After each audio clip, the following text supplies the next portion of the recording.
정보처리 기사 필기 특강의 이상미입니다. 자, 이번에는 제4과목 프로그래밍 언어 활용에 대한 기출문제를 함께 풀어보도록 하겠습니다. 자, 이 제4과목은 여러분들이 배우고 계신 아주 여러 과목들과 관련이 있는데요. 운영체제, 데이터 통신, 그리고 프로그래밍 기초라는 과목과 모두 연계가 되어 있습니다. 자, 이 수업들만 열심히 들으신다면 문제를 풀기가 그렇게 어려우실 것 같지는 않습니다. 자, 그럼 61번 문제부터 살펴보도록 하겠습니다. 자, 61번 문제는 유닉스에 관련된 문제가 되겠는데요. 자, 유닉스의 쉘에 관한 설명으로 옳지 않은 것을 묻는 문제입니다. 자, 그래서 유닉스 운영체제의 구성을 좀 알고 계셔야 될 것 같은데요. 자, 우선 우리가 다루는 컴퓨터, 하드웨어가 있고요. 자, 하드웨어와 가장 밀접한 연관을 갖고 있는 부분이 바로 유닉스의 커널이라는 부분이 되겠습니다. 자, 커널이 있고, 자, 그 다음에 있는 부분이 바로 쉘이라는 부분이 되겠습니다. 자, 쉘이 있고, 자, 이 바깥에 사용자가 있다라고 생각하시면 되겠습니다. 자, 그래서 컴퓨터 하드웨어와 사용자 사이에 위치한 것이 바로 운영체제가 되겠죠. 자, 이 부분이 바로 유닉스가 되겠는데요. 자, 유닉스는 커널과 쉘로 구성된다라는 것 우선 기억해 두시면 되겠습니다. 자, 조금 더 자세히 살펴보면, 자, 커널이라는 것은 유닉스에서 가장 핵심적인 부분이라고 할 수가 있는데요. 자, 바로 컴퓨터가 부팅될 때 주기억 장치에 상주하면서 우리를 도와주는 부분이 되겠습니다. 자, 그래서 우리가 운영체제라는 과목을 학습하면 이 안에 운영체제가 어떻게 하드웨어를 보호하고 프로세스를 관리하고 메모리 관리, 네트워크 관리, 입출력 관리, 그리고 파일 관리 등을 하는지 이런 것들을 학습하게 되는데요. 자, 이런 모든 내용들을 담당하는 것이 바로 커널의 역할이 되겠습니다. 자, 그러면 사용자와 가까운 곳에 위치하고 있는 이 쉘이라는 것은 사용자가 어떤 명령을 입력하게 되면 그것을 해석해서 실행할 수 있도록 도와주는 역할을 하게 됩니다. 사용자와 시스템 간의 인터페이스를 담당하는 부분이라고 할 수가 있습니다. 자, 그럼 이제 문제를 한번 보도록 하겠습니다.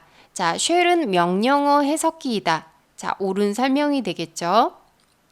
자, 두 번째, 시스템과 사용자 간의 인터페이스를 담당하는 부분입니다. 자, 옳은 설명이 되겠고요. 자, 여러 종류의 쉘이 있다. 자, 유닉스에도 굉장히 여러 가지 종류의 쉘들이 있습니다. 뭐 예를 들면 본 쉘이라든지 그 다음 C 쉘이라든지 콘 쉘이라든지 이런 여러 가지 이름을 가지고 있는 쉘들이 있습니다. 옳은 설명이 되겠죠. 자, 4번에 보시면 프로세스, 기억장치, 입출력 관리를 수행한다 라고 했는데요. 자, 이것은 모두 커널의 역할이 되겠습니다. 자, 그래서 여기에서는 이제 유닉스 운영체제가 커널과 쉘로 나누어지는데 각각의 역할이 어떻게 되는지 반드시 기억을 하셔야 되겠습니다. 자, 그럼 정답은 4번이 되겠습니다. 자, 62번 문제 보겠습니다. 자, 통신에 관련된 문제가 되겠는데요.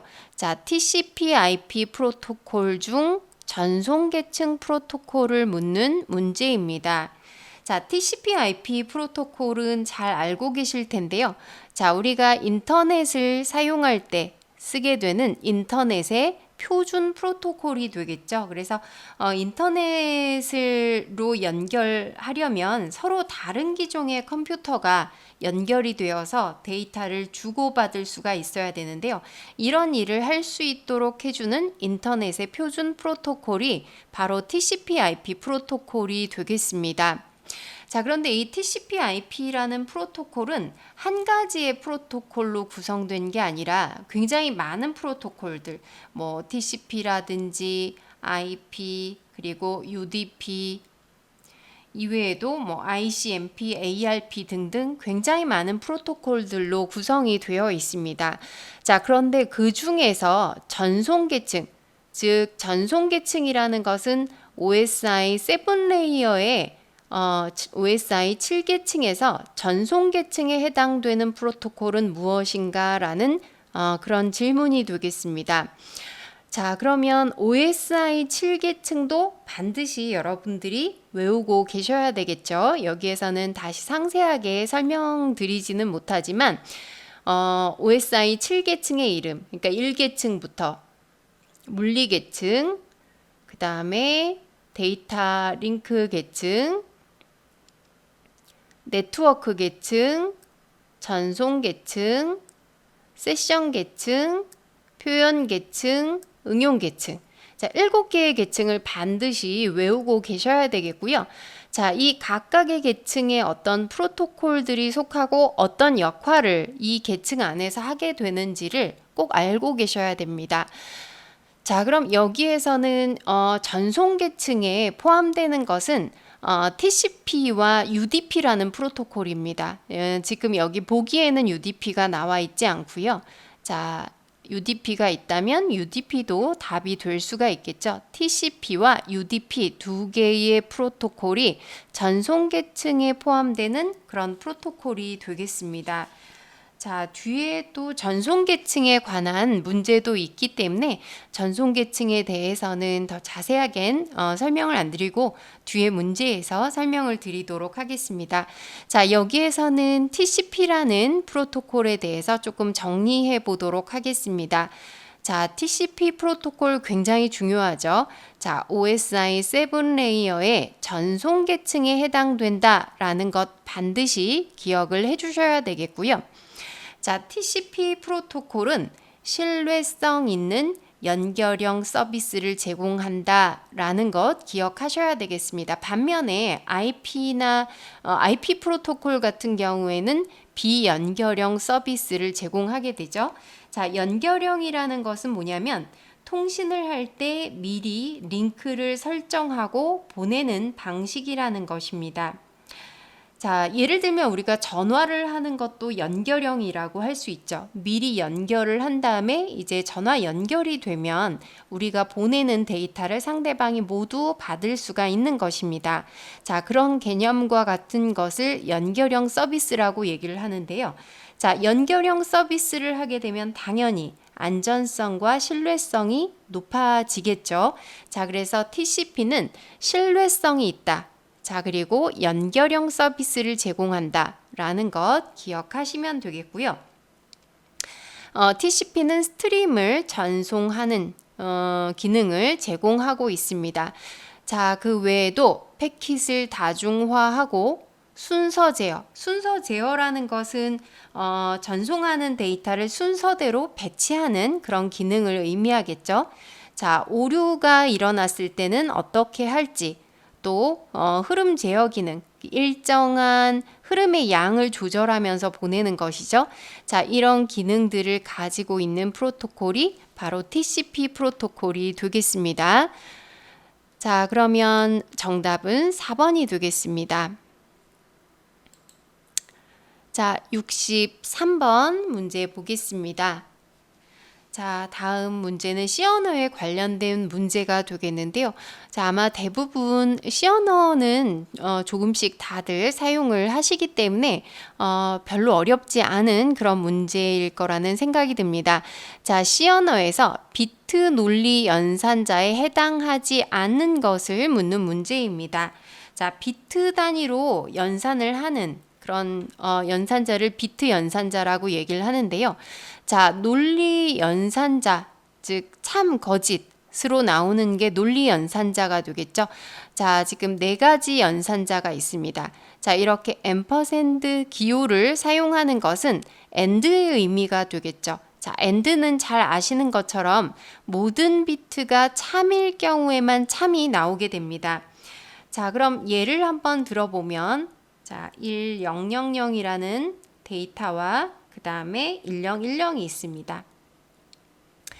자, 이것을 AND 연산을 하게 되면 AND 연산은 모든 비트가 참일 경우에만 참이니까 모두 1인 경우에만 1이 되겠습니다. 자, 그렇게 되면 1, 0, 나머지는 모두 0이 되겠죠. 자, 1000의 결과가 나오게 되는 이런 연산이 AND 연산이 되겠고요. 자, 그 다음에 OR 연산은, 자, OR 연산의 경우에는 모든 비트 중에 하나라도 참이면 참이 나오는 그런 결과를 가지게 되겠습니다. 자, 그럼 같은 데이터로 1000, 1010. 자, OR 연산을 해보면, 자, 1이 하나만 있어도 1이 되겠죠? 자, 그럼 결과값은 1010이 나오게 되겠습니다. 자, 그 다음에 XOR, Exclusive OR의 기호가 되겠습니다. 자, XOR라는 것은 Exclusive OR,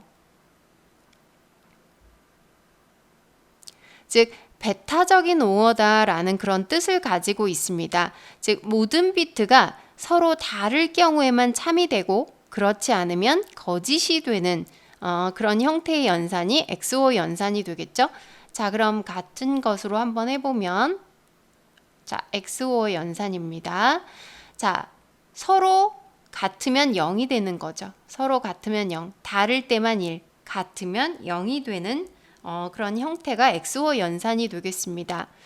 자, 그 다음에 이 물결 모양은 낫 연산이 되겠죠. 낫은 0은 1로 1은 0으로 서로 보수를 취해주는 그런 형태가 되겠습니다.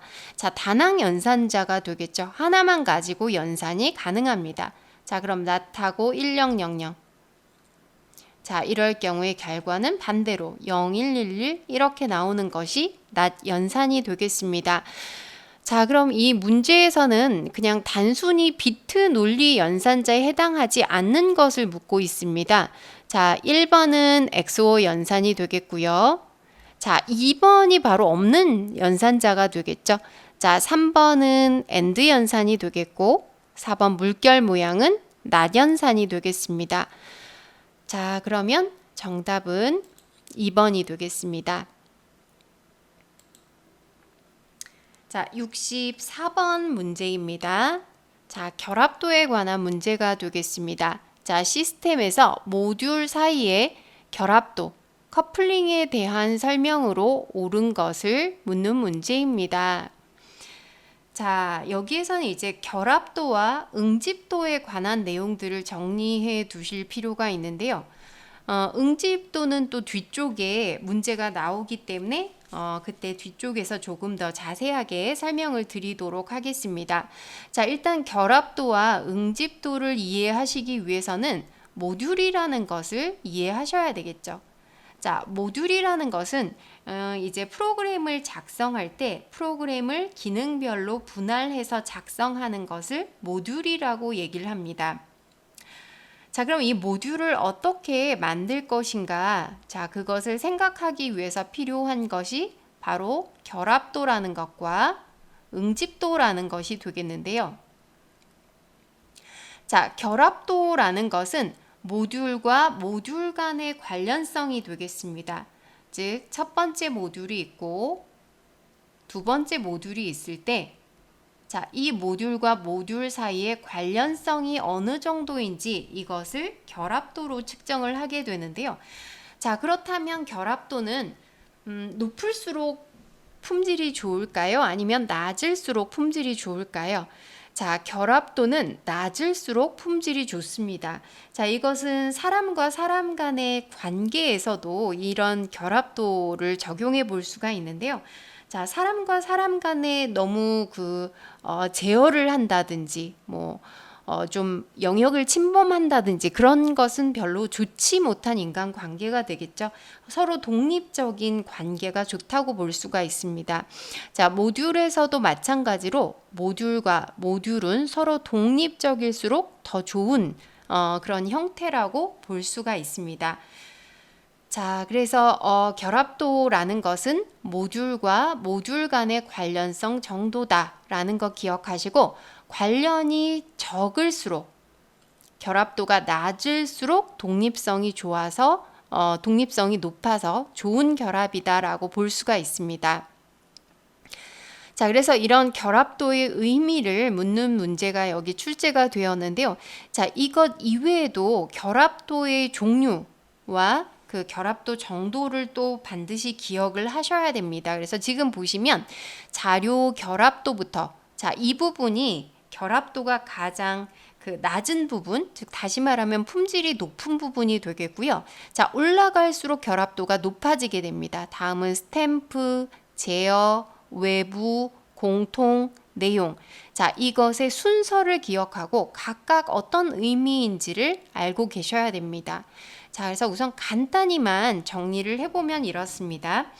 자료 결합도라는 것은 두 개의 모듈 사이에 자료만 주고받는 것을 의미합니다. 자, 두 개의 모듈 사이에서 아주 필요한, 꼭 필요한 자료만 주고받는 형태이기 때문에 결합도가 굉장히 낮은 형태가 되겠죠. 자, 두 번째, 스탬프라는 것은 이름을 봐도 알 수 있듯이 우리가 이 스탬프 도장을 찍게 되면 그 안에 뭐 그림도 있고 글씨도 있고 여러 가지 정보들이 포함이 되는데요. 자, 여기에서 말하는 스탬프라는 것은 자료 구조를 의미한다고 생각하시면 되겠습니다. 자, 모듈과 모듈 간의 자료 구조도 주고받는 그런 형태입니다. 자, 당연히 결합도가 좀 더 올라가게 되겠죠. 자, 다음에 제어 결합도라는 것은 제어 신호를 주고받는 것을 의미합니다. 자, 제어 신호를 주고받게 되니까 다른 모듈, 즉 상대를 컨트롤하게 되겠죠. 자, 좀 더 결합도가 올라가게 되겠습니다. 자, 그다음 외부 결합도라는 것은 어떤 공통의 변수 같은 것을 주고받는 형태가 되겠고요.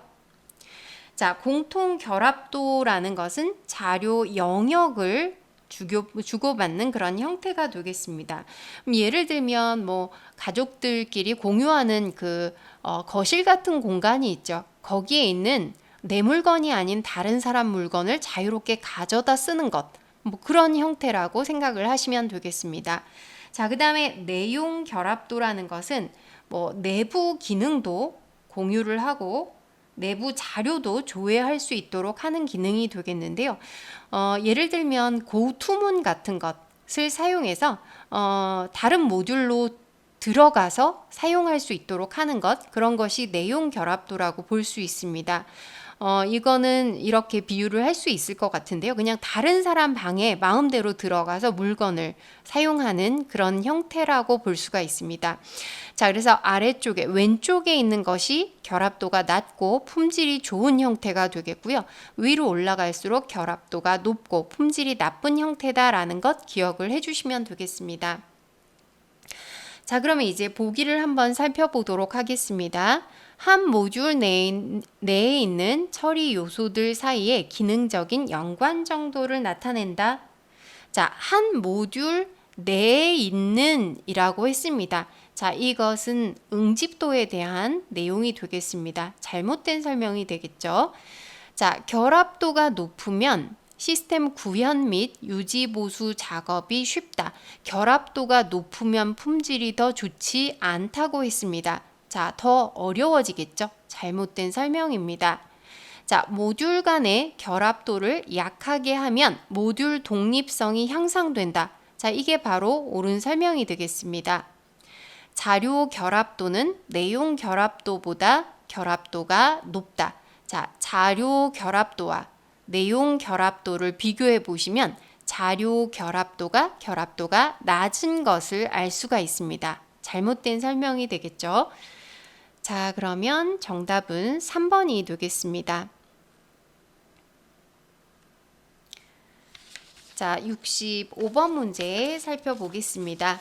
자, 스레드에 대한 설명으로 옳지 않은 것을 묻는 문제입니다. 자, 운영 체제에서 스레드에 대한 정의를 알고 계셔야 되겠고요. 자, 우선 스레드 전에 우리가 많이 사용하는 용어로 프로세스라는 용어가 있죠. 자, 프로세스라는 것은 프로그램들 중에서 컴퓨터에서 현재 연속적으로 실행되고 있는 프로그램, 즉 메모리에 올라와 있는 프로그램을 프로세스라고 얘기를 합니다. 자, 그럼 스레드라는 것은 프로세스보다 좀 더 작은 단위라고 생각하시면 되겠는데요. 프로세스 내에서 실행되는 흐름의 단위입니다. 자, 이것을 경량 프로세스다, 좀 가벼운 프로세스다 라고 얘기를 하기도 합니다. 자, 그래서 하나의 프로세스는 한 개의 스레드 또는 여러 개의 스레드로 구성된다, 이렇게 생각을 하시면 되겠습니다. 자, 그래서 스레드는 프로세스 내에서의 작업 단위다. 자, 한 개의 프로세스는 여러 개의 스레드를 가질 수 있다라고 되어 있고요. 자, 스레드는 프로세스의 일부 특성만을 가지기 때문에 다른 말로 경량 프로세스다라고 얘기하기도 합니다. 자, 다음에 스레드는 자신만의 스택과 레지스터를 가지며 독립된 제어 흐름을 가진다라고 했는데요. 자, 프로세스는 프로세스 안에 코드, 그리고 데이터, 자신만의 데이터, 그 다음에 스택이나 힙의 공간, 정적 할당이나 동적 할당을 위한 이런 메모리 공간 같은 것을 가지고 있는데요. 스레드는 자신만의 스택을 가지게 됩니다. 여기에 레지스터들도 존재하게 됩니다. 당연히 레지스터들도 존재하는데요. 스레드의 경우에는 자신만의 레지스터와 그리고 스택이라는 공간을 가지게 됩니다. 그럼 나머지 코드와 데이터 그리고 힙이라는 공간은 공유하게 되는 거죠. 나머지는 공유를 하고 자신만의 레지스터와 스택을 가지게 돼서 독립된 제어 흐름을 가지게 됩니다. 자, 그리고 스레드는 커널 스레드와 사용자 스레드 이렇게 구분할 수 있는데요.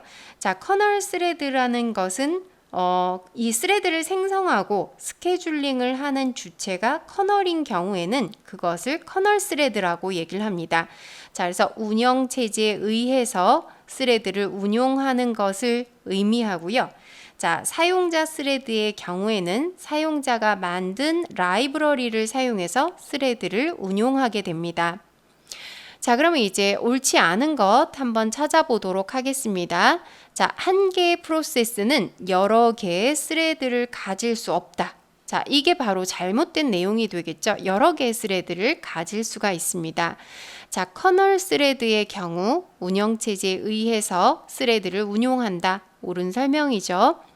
사용자 스레드의 경우 사용자가 만든 라이브러리를 사용해서 스레드를 운용한다. 옳은 설명입니다. 스레드를 사용함으로써 하드웨어 운영체제의 성능과 응용 프로그램의 처리율을 향상시킬 수가 있습니다. 자, 왜냐하면 이 스레드를 사용함으로써 병행성도 증진시킬 수가 있고 또 기억장치 낭비도 줄일 수가 있습니다. 자, 여러 가지로 성능이 개선된다고 볼 수가 있습니다. 자, 그럼 정답은 1번이 되겠습니다. 자, 66번 문제입니다. 자, C 언어에 관련된 문제가 되겠는데요. 자, C 언어에서 배열 B의 O의 값을 묻는 문제입니다. 자, 지금 이 문장을 보면 static, int B 이렇게 정수형 배열을 선언하고 있는데요. static, 즉 정적인 변수로 선언을 하고 있습니다. 자, 정적인 변수와 동적 변수의 차이점 잘 알고 계실 텐데요. 자, 정적 변수의 경우에는 프로그램 종료 시에 메모리가 해제되는 그런 변수를 의미하고 동적 변수는 변수 선언과 동시에 메모리에 할당이 되고 또 변수 사용이 끝나면 메모리에서 해제되는 변수를 의미합니다. 자, 이렇게 정적 변수의 경우에는 초기화를 굳이 하지 않아도 0으로 자동 초기화가 되는데요. 지금 이 문제에서는 자, 9개, 배열에서 9개의 공간을 선언하고 있는데요. 초기 값을 3개만 주고 있습니다. 자, 이렇게 될 경우에 나머지는 모두 0으로 초기화가 된다는 것입니다. 자, 그래서 0번 공간부터 잡혀지는데요. 순서대로 1, 2, 3이 할당되고 자, 나머지의 공간은 모두 0으로 초기화가 되겠습니다.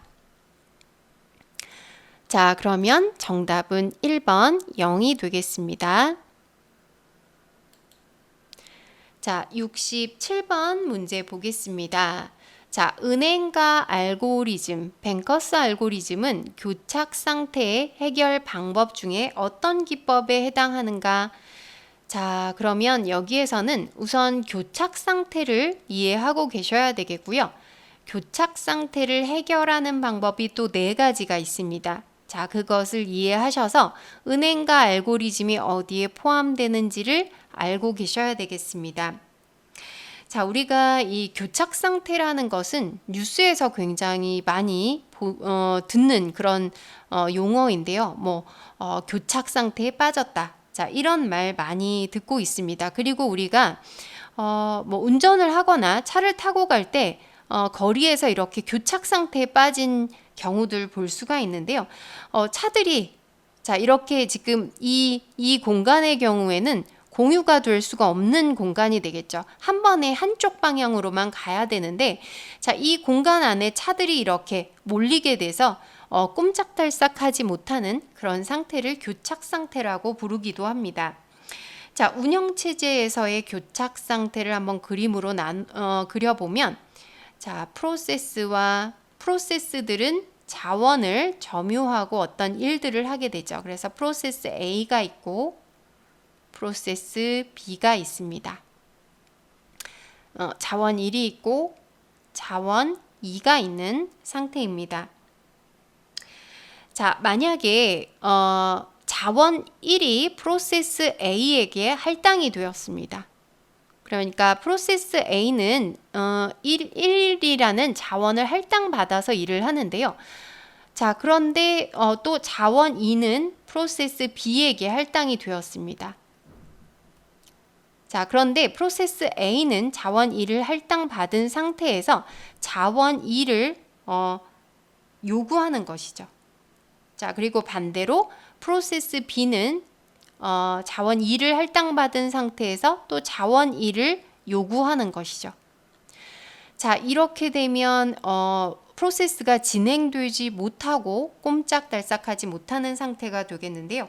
자, 이런 것을 바로 교착 상태, 데드락 상태라고 얘기를 합니다. 자, 다시 말하면 교착 상태라는 것은 둘 이상의 프로세스가 자신이 요구한 자원을 할당받아서 점유하면서 상대방 프로세스에 할당된 자원을 요구하는 것을 교착 상태라고 합니다. 자, 그럼 교착 상태의 해결 방법이 있는데요. 자, 그것을 좀 살펴보도록 하겠습니다. 자, 교착 상태의 해결 방법은 4가지가 있습니다. 자, 교착 상태의 예방, 데드락 프리벤션, 그 다음에 교착 상태의 회피, 데드락 어보이던스가 있고요. 교착 상태의 탐지, 데드락 디텍션, 그 다음 교착 상태의 회복, 리커버리, 데드락 리커버리, 이렇게 4가지가 있습니다. 반드시 이 4가지를 기억하셔야 되겠고요. 자, 우선 첫 번째는 예방이라는 것은 자, 어떤 일이 발생하기 전에 미리 막는 것을 예방이라고 하죠. 그래서 예방은 교착 상태가 발생하는 필요 조건 4가지가 있습니다. 자, 뒤에 또 이것에 관한 문제가 있기 때문에 그때 또 4가지에 대해서는 좀 더 자세히 설명을 드리도록 하고요. 교착 상태가 발생하려면 이 4가지 상태를 만족할 때 발생이 되는데요. 4가지 우선 이름만 살펴보면 상호 배제가 있고요. 그 다음에 점유와 대기가 있습니다. 자, 그 다음에 비선점이 있고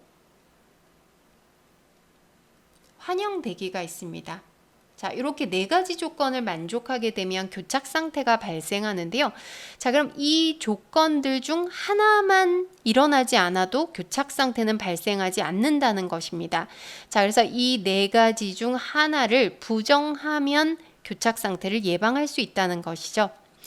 자, 그 다음에 2번째 회피 어보이던스라는 것은 이 교착 상태가 발생할 수 있다. 자, 발생 가능성을 인정하는 것입니다. 자, 그리고 교착 상태가 발생하려고 할 때 이를 적절히 피해가는 방법이 되겠는데요. 자, 여기에 바로 속한 것이 은행가 알고리즘이 되겠습니다. 뱅커스 알고리즘이 되겠는데요. 이 프로세스에게 자원을 할당하는 것이 마치 은행이 보유한 자금을 대출해 주는 것과 비슷하다. 이렇게 생각을 하는 것이죠. 자, 대출을 잘못해 주게 되면 은행이 파산하게 되겠죠. 자, 그것을 바로 교착 상태라고 보는 것입니다. 자, 그래서 은행이 안전한 상태가 될 때에만 대출해 주는 것처럼 안전 상태가 되도록 자원을 할당해 주는 이런 방식을 회피라고 얘기를 합니다.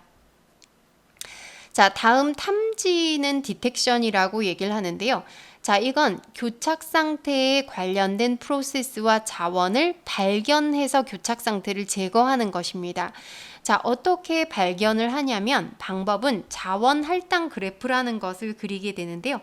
앞장에서 제가 그림을 그려드렸던 것처럼 어떤 프로세스가 어떤 자원을 점유하고 있는지 이런 것을 그림을 그리게 되는 것입니다.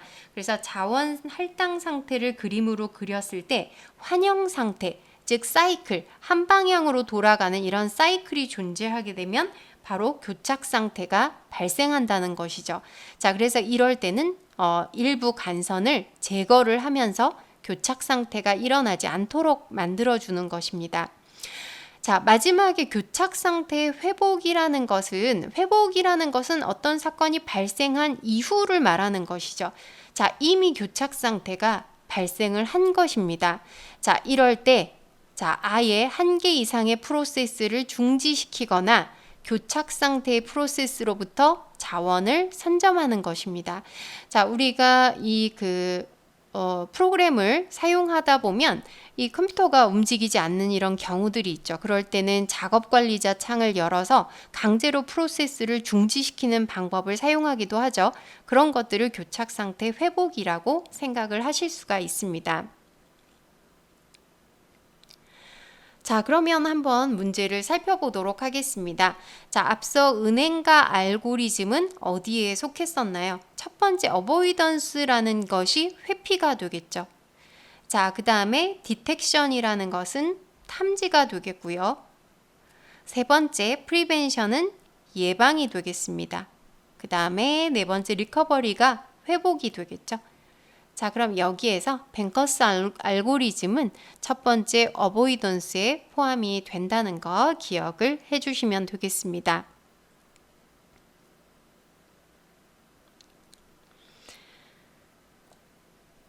자, 그러면 68번 문제 살펴보도록 하겠습니다. 자, 68번 문제 통신에 관련된 문제가 되겠는데요. 자, IEEE 802.11 워킹 그룹의 무선 랜 표준화 현황 중에서 QoS 강화를 위해서 맥 지원 기능을 채택한 것을 묻는 문제입니다. 자, 다소 좀 어렵게 느껴지는데요. 자, 우선 이것을 이해하려면 IEEE 802.11이라는 표준안을 이해하셔야 될 것 같습니다.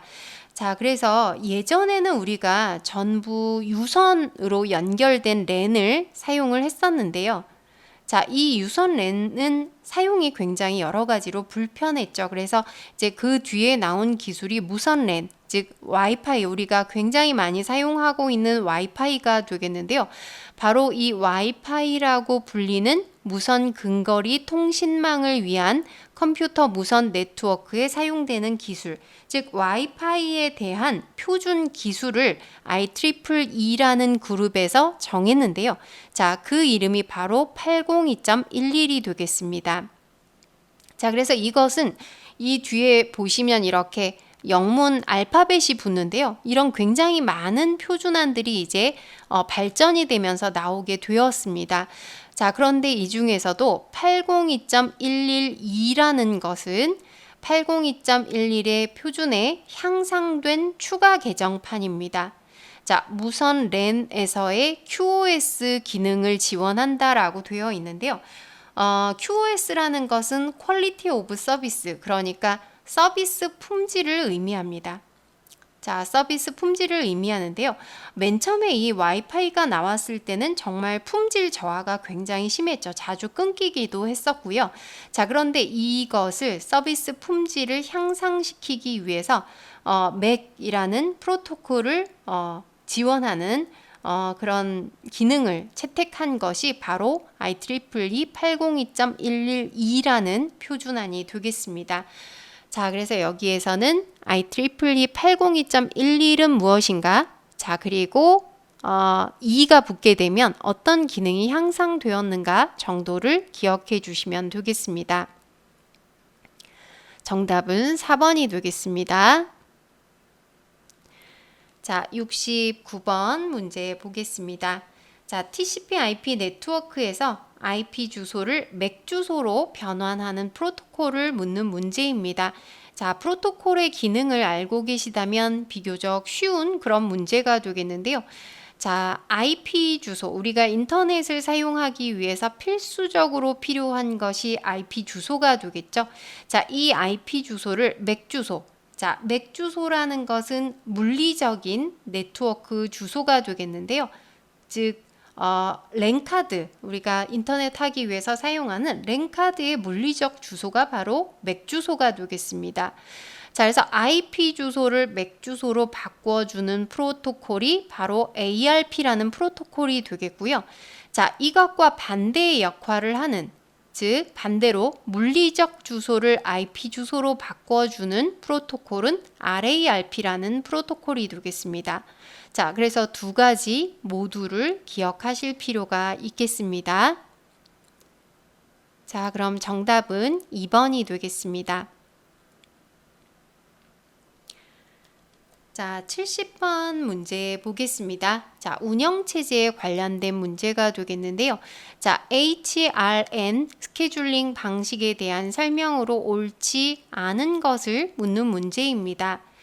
자, 그러면 우선 스케줄링에 대해서 조금 이해를 하셔야 될 것 같은데요. 자, CPU 스케줄링이 되겠죠?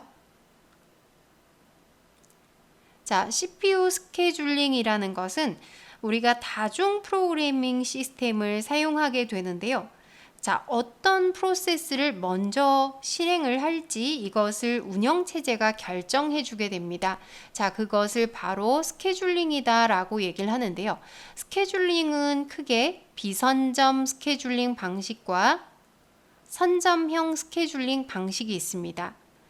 자, 비선점이라는 것은 어떤 프로세스가 CPU를 할당받으면 그 프로세스를 종료할 때까지 끝까지 실행하는 그런 방식이 되겠습니다. 자, 그래서 비선점에 포함되는 방식들이 뭐뭐가 있는지 기억하셔야 되겠는데요.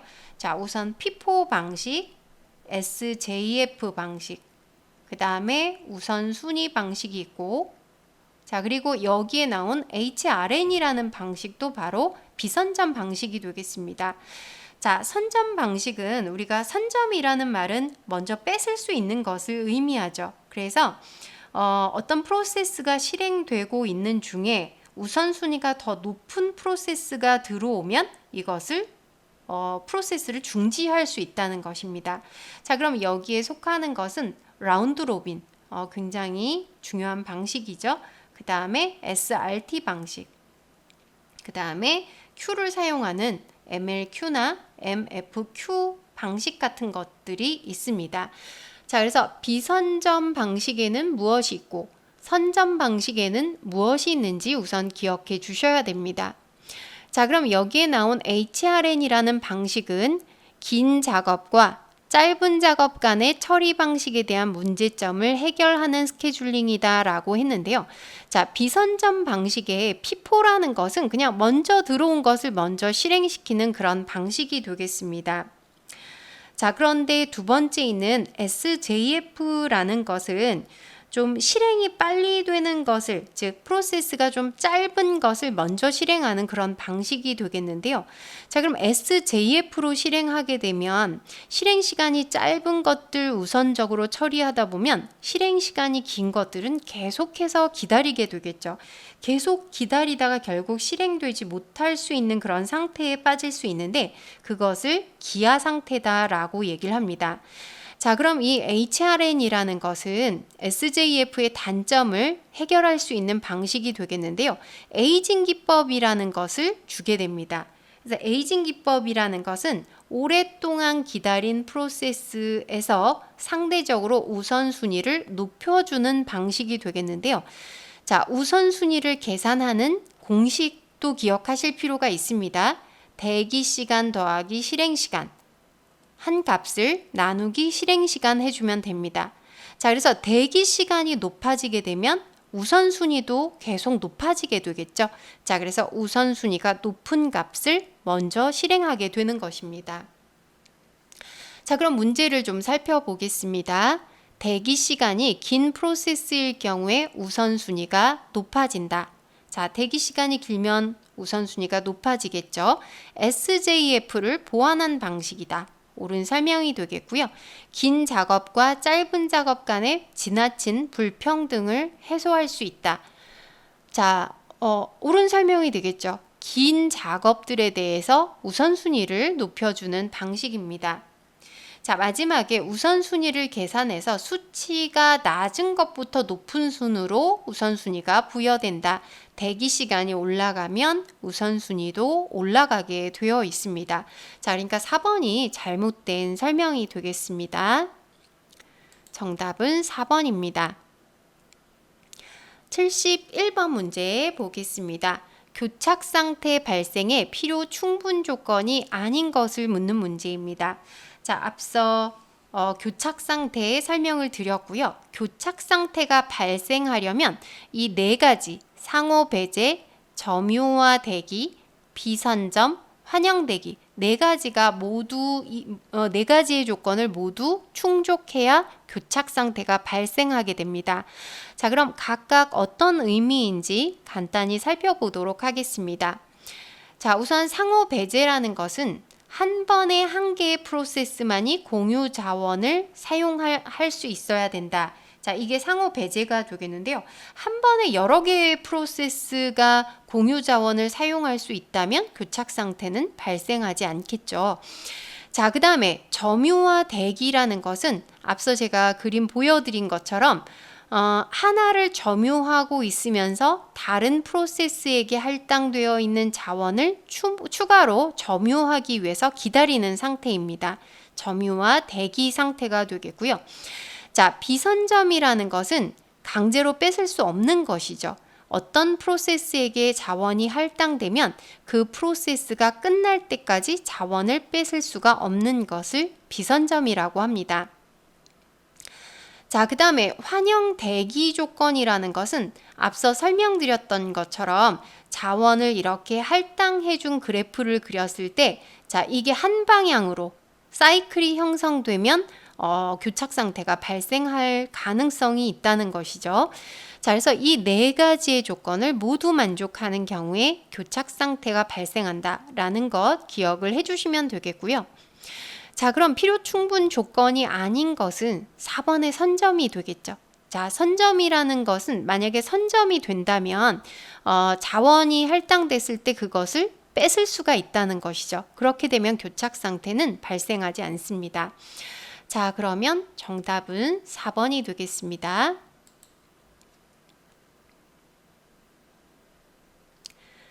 자, 72번 문제 보겠습니다.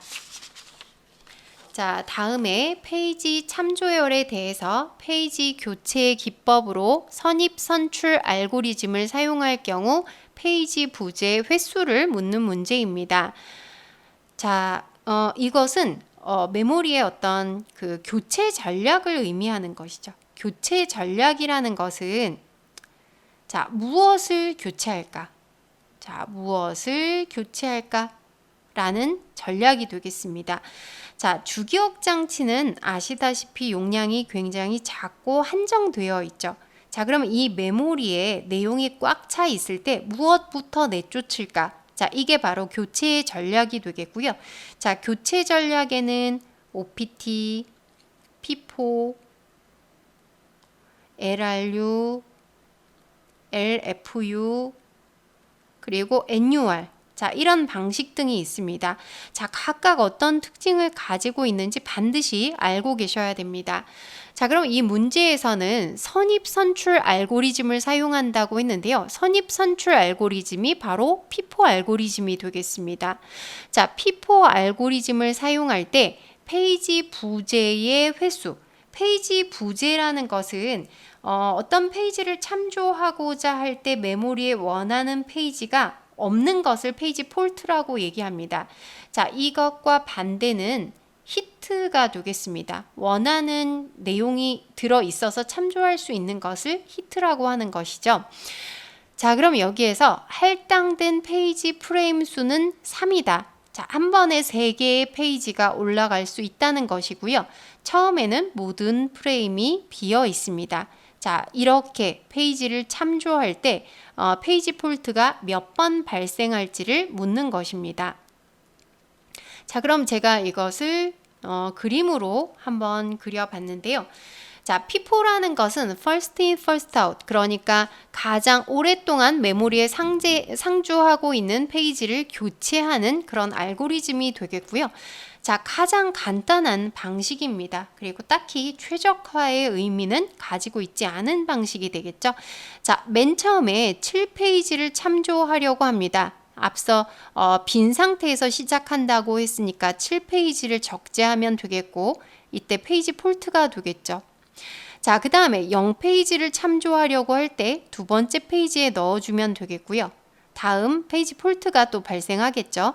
자, 2를 참조하려고 할 때 또 2를 올려주면 됩니다. 페이지 폴트죠. 모두 원하는 페이지가 없었던 그런 경우입니다. 자, 다음에 이제 2페이지가 들어오게 되는데요.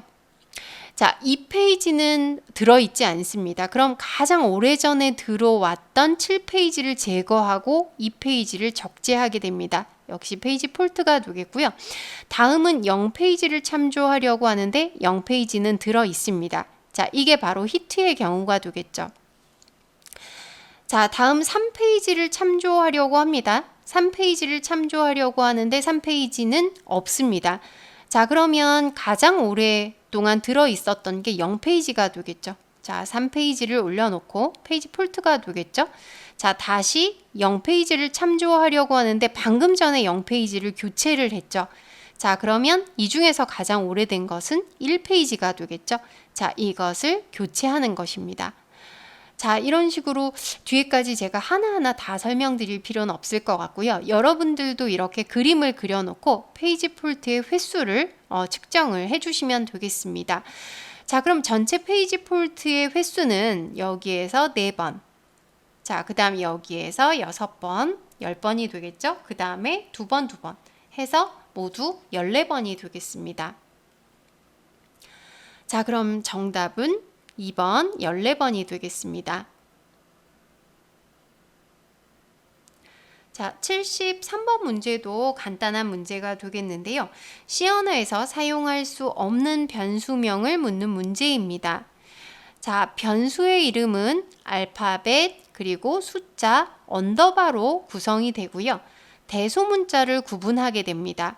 자, 그리고 변수 이름의 첫 글자는 숫자로 시작할 수가 없습니다. 즉, 알파벳이나 언더바로만 시작을 해야 된다는 것이죠. 자, 변수 이름에 공백을 포함할 수 없고 예약어, C 언어에서 사용하는 예약어는 사용할 수가 없습니다. 자, 그럼 1번부터 보시면 영문과 숫자를 사용했기 때문에 가능한 변수명이 되겠고요. 자, 두 번째는 지금 언더바가 아니라 하이픈을 사용하고 있습니다. 사용할 수 없는 이름이 되겠죠. 자, 세 번째 언더바로 시작하는 것은 가능하다고 했고요. 자, 네 번째 영문으로만 구성된 거니까 가능한 이름이 되겠습니다. 자, 그럼 여기에서 사용할 수 없는 것은 2번이 되겠습니다. 자, 74번 문제 보겠습니다. 자, IP 버전 6에 대한 설명으로 옳지 않은 것, 틀린 것을 고르는 문제입니다. 자, 이것도 데이터 통신에 대해서 좀 공부를 하셨다면 잘 알고 계신 그런 부분이 되겠는데요. 자, 우리가 인터넷에서 고전적으로 사용하고 있는 주소 체계는 IP 버전 4라고 얘기를 하죠. 자, 이 IP 버전 4는 자, 보통 이렇게 우리가 숫자로 4개의 숫자로 점을 찍어서 구분하는 그런 형태가 되겠고요. IP 버전 4는 10진수로 각각 요 각각의 숫자가 0부터 255까지의 숫자로 나타내서 전체는 32비트의 주소 체계를 가지고 있습니다. 자, 그러니까 전체적으로 이에 32승만큼의 주소를 가지고 있는데요. 처음에는 이 정도의 주소로는 충분할 거라고 생각했는데 지금 아시는 것처럼 모든 사람들이 인터넷을 사용하기 때문에 인터넷 주소에 부족한 그런 문제들이 발생하게 되었습니다. 자, 그래서 이런 주소 부족 문제를 해결하기 위해서 IP 버전 6를 이용하게 되었는데요. 자, IP 버전 6는 16진수로 표시를 하게 되겠고요. 그 다음 콜론으로 구분합니다. 자, 그래서 콜론으로 구분해서 모두 8개의 숫자로 표현하게 되는데요. 128비트로 늘어나게 됩니다. 주소가 굉장히 많아지게 된 거죠. 자, 64비트가 아니고 128비트라는 것을 꼭 기억을 하고 계셔야 되겠습니다. 자, 그럼 밑에 IP 버전 6의 설명을 보시면 IP 버전 4의 주소 부족 문제를 해결하기 위해서 개발했다는 것이고요. 자, 16비트씩 8개의 부분, 즉 128비트로 구성이 됩니다. 자, IP 버전 4에 비해서 뭐든지 좀 기능이 우수해졌다고 생각하시면 되겠는데요. 자, 우선 자료 전송하는 속도가 빨라졌고요. IP 버전 6에는 기본 헤더 이외에 확장 헤더라는 것을 사용할 수 있습니다. 그래서 네트워크 기능 확장이 용이해졌고요. 인증성이나 기밀성, 데이터 무결성을 지원해서 보안이 향상되었습니다. 자, 그리고 실시간 흐름 제어로 향상된 멀티미디어 기능을 지원하고 있습니다. 자, 그럼 보기 한번 살펴보겠습니다. 128비트 주소 공간을 제공한다. 옳은 설명이 되겠죠? 자, 인증 및 보안 기능 포함하고 있습니다. 자, 패킷 크기가 64KB 고정되어 있다라고 했는데요. 자, 64KB 고정되어 있는 것은 IP 버전 4에 대한 설명이 되겠습니다. 자, IP 버전 6에서는 특별히 제한이 되어 있지가 않기 때문에 큰 패킷을 주고받을 수가 있습니다. 자, IP 버전 6 확장 헤더를 통해서 네트워크 기능 확장이 용이하다. 옳은 설명이 되겠습니다. 자, 그러면 틀린 것은 3번이 되겠습니다. 자, 75번 문제 보겠습니다. 자, 역시 프로세스에 대한 문제가 되겠는데요. 자, 프로세스 상태의 종류가 아닌 것을 묻는 문제입니다. 자, 아래의 그림을 프로세스의 상태 전이도라고 얘기합니다. 프로세스 상태 전이도다라고 얘기를 하는데요. 자, 프로세스의 상태를 표현한 것입니다. 자, 첫 번째는 보시면 이제 생성이 되겠는데요. 자, 프로세스를 생성하는 과정입니다. 처음에 프로세스가 만들어지게 되면 자, 그 다음에 이제 준비 상태가 되는데요. 준비 상태라는 것은 CPU를 할당받기 위해서 기다리는 상태가 되겠습니다. 대기 상태이죠. CPU를 기다리고 있는 그런 상태가 되겠는데요. 준비 상태 Q라는 것이 있습니다. 그래서 여러 개의 프로세스들이 이렇게 들어온 순서대로 대기를 하고 있는 거죠. 대기실 같은 게 되겠죠. 자, 대기를 하고 있는 상태를 준비, 레디 상태라고 얘기를 하고요. 자, 이제 CPU를 할당받게 되면 실행, 러닝의 상태로 들어가게 됩니다. 그래서 준비 상태에서 실행 상태로 올라가는 것을 디스패치라고 얘기를 합니다. 자, 그럼 실행이 될 때 프로세스가 끝까지 실행이 되는 경우도 있지만 그렇지 않은 경우들도 있는데요. 예를 들면 할당된 시간이 모두 끝나는 경우에는 타이머 런아웃이 되어서 다시 준비 상태로 내려갈 수 있습니다. 선점형 스케줄링을 사용할 때 이런 문제들이 발생하게 되겠죠. 자, 그 다음에 실행하는 중에 다른 자원에 대한 입출력이 필요한 상태가 될 수도 있는데요. 자, 이것을 블록이라고 얘기를 합니다. 자, 이렇게 되면 대기 상태로 내려가게 되는 거죠. 다른 자원을 할당받아야 계속해서 실행할 수 있는 것이죠. 자, 그래서 대기, 웨이트 상태에 있다가 자, 이제 그 자원을 할당받게 되면 이제 CPU를 기다리게 되는 상태로 들어가는데요. 자, 이것을 잠에서 깨어난다고 해서 웨이크업이라고 얘기를 하게 됩니다. 자, 이렇게 해서 프로세스가 활동을 모두 마치게 되면 마지막에 엑시트, 종료 상태로 빠지게 되는 것입니다. 자, 그럼 여기에 있지 않은 상태만 찾으시면 되겠죠. 1번은 ready, 준비 상태가 되겠고요. 2번 running은 실행 상태, 4번 exit는 종료 상태가 되겠죠. 자, 3번에 있는 request라는 상태는 존재하지 않습니다.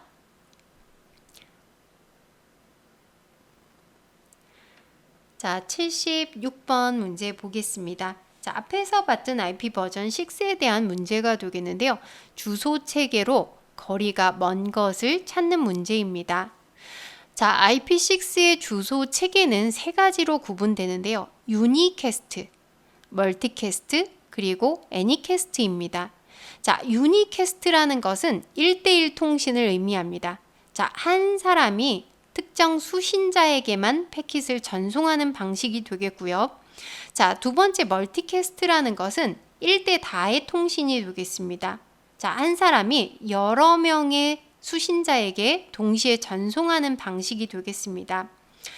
자, 그러면 애니캐스트라는 것은 한 사람이 전송을 하는데 자, 수신 측이 여러 명의 수신 측이 있겠죠. 여기에서 가장 가까운 수신자에게 보내는 그런 방식이 되겠습니다.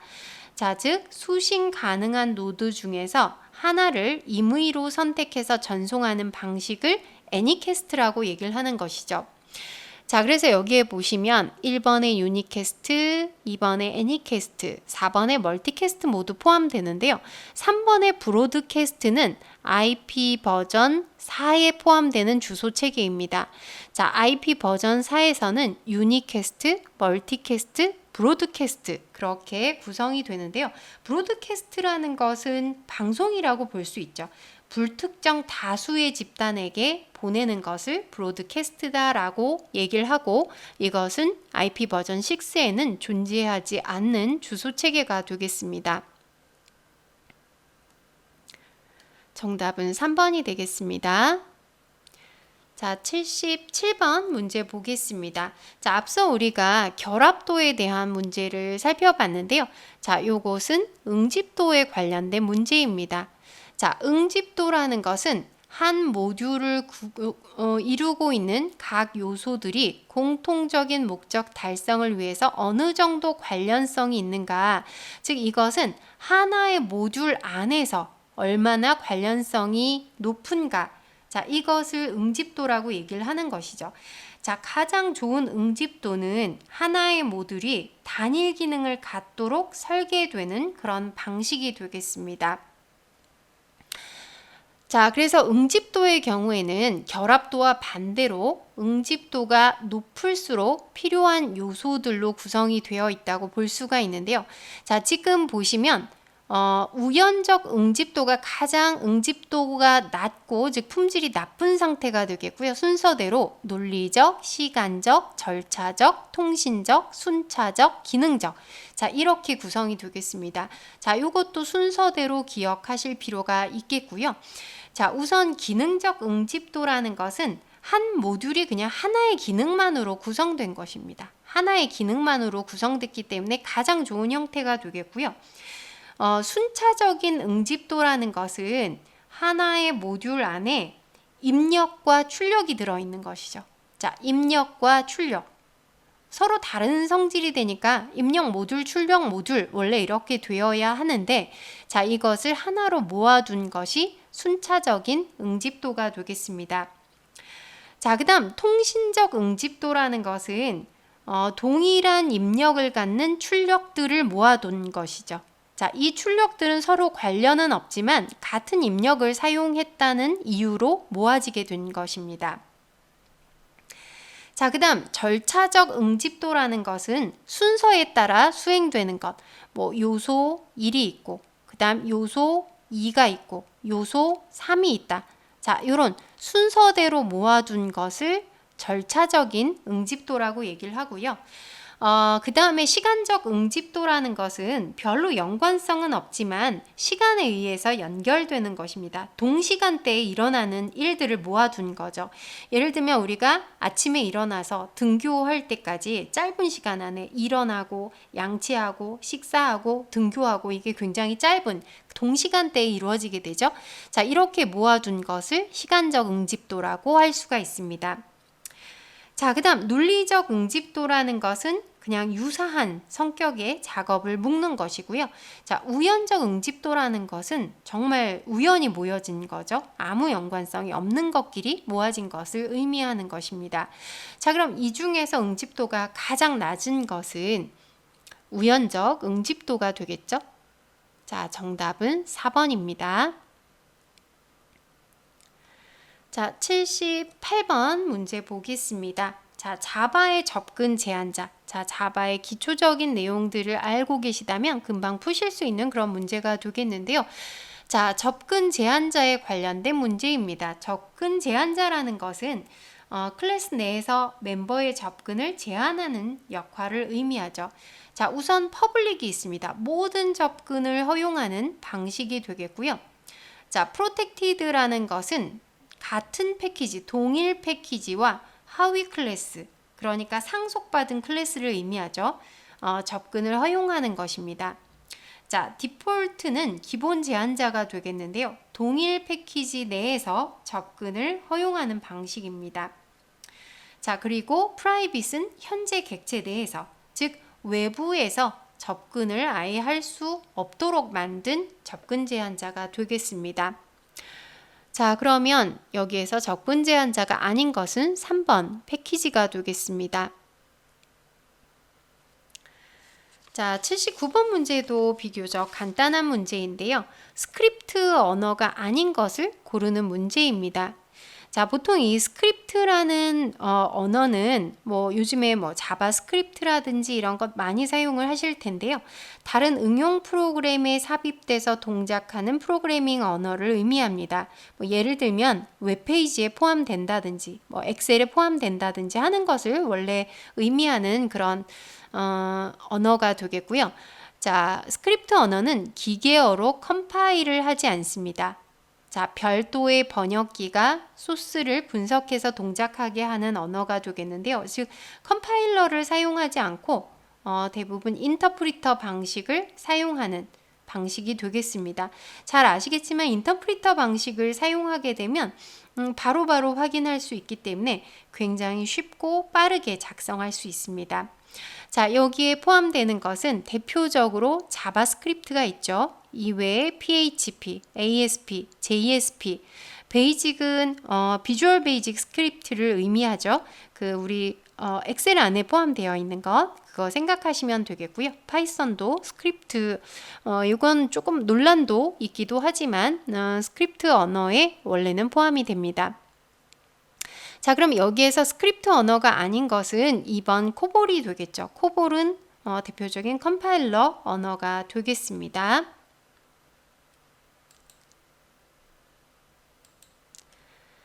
자, 마지막 80번 문제 보겠습니다. 자, 앞에서 우리 전송 계층 나왔었는데요. 그것에 관련된 문제입니다. 자, OSI 7 레이어에서 종단간 신뢰성 있고 효율적인 데이터를 전송하기 위해서 오류 검출과 복구 흐름 제어를 수행하는 계층은 자, 이것은 앞서 TCP가 전송 계층에 포함된다는 것을 아시면 지금 TCP의 기능과 동일하다는 것을 알 수 있습니다. 자, 전송 계층이 되겠죠. 자, 그런데 여기에서 종단간이라는 말을 사용하고 있는데요. 종단간이라는 것은 end to end를 의미합니다. 즉 네트워크의 양 끝단을 의미하게 되는데요. 여기에서 신뢰성 있고 효율적인 데이터 전송을 위해서 오류 검출, 흐름 제어를 하는 계층이 하나가 더 있습니다. 데이터 링크 계층이 되겠는데요. 데이터 링크 계층은 하나의 네트워크 내에서 작동을 하게 되는데요. 자, 이 전송 계층은 종단간이라고 했죠. 네트워크와 네트워크 간에 작동을 하게 된다라는 것 기억하시면 되겠습니다. 자, 그래서 전송 계층 트랜스포트 레이어는 시스템 종단 간의 투명한 데이터 전송을 양방향으로 행하는 계층이다. 신뢰성 있는 데이터 전송을 보장한다. 자, 송신 측은 데이터를 패킷으로 분할하고 수신 측은 다시 결합해서 재조립을 합니다. 자, 오류 제어와 흐름 제어를 수행한다는 것 중요한 내용이 되겠고요. 자, 여기에 포함되는 프로토콜 반드시 기억하셔야 되겠죠? TCP와 UDP가 되겠습니다. 자, 그럼 정답은 1번이 되겠습니다. 자, 여기까지 4과목 프로그래밍 언어 활용에 대한 풀이를 마치겠습니다. 감사합니다.